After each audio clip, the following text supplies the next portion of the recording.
గురుగారు, కర్కాటక రాశి వారికి ఈ వారం ఏ విధంగా ఉండబోతోంది? కర్కాటక రాశి వారికి 5 గ్రహాలు దివ్యంగా యోగిస్తున్నాయమ్మా.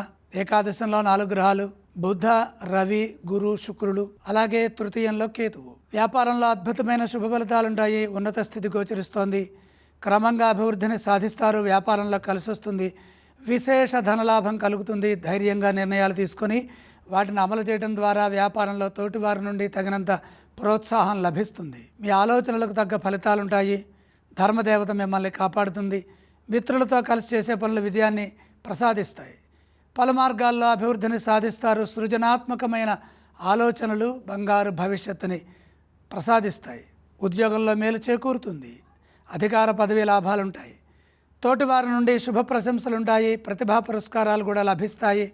ఎందుకంటే ఏకాదశంలో 4 గ్రహాలు దివ్యంగా యోగిస్తున్నాయి.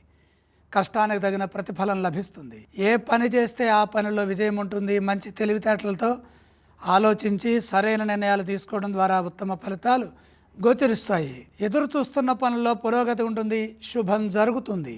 ఏ స్తోత్రాన్ని పఠిస్తే ఈ రాశి వారికి మంచి కలుగుతుంది? కర్కాటక రాశి వారు లక్ష్మీ ధ్యానం చేయడం శుభప్రదం. గురుగారు, కర్కాటక రాశి వారు ఏ ఆలయాల్ని సందర్శించడం వల్ల శుభ ఫలితాలు కలుగుతాయో తెలియజేస్తారా? గ్రహబలం అధికంగా ఉంది. లక్ష్మీ దర్శనం అదృష్టాన్ని ఇస్తుంది. గురుగారు, ఈ రాశి వారు ఏ ఏ దానాలు చేయాలి ఈ వారం? దానాలు అవసరం లేదు.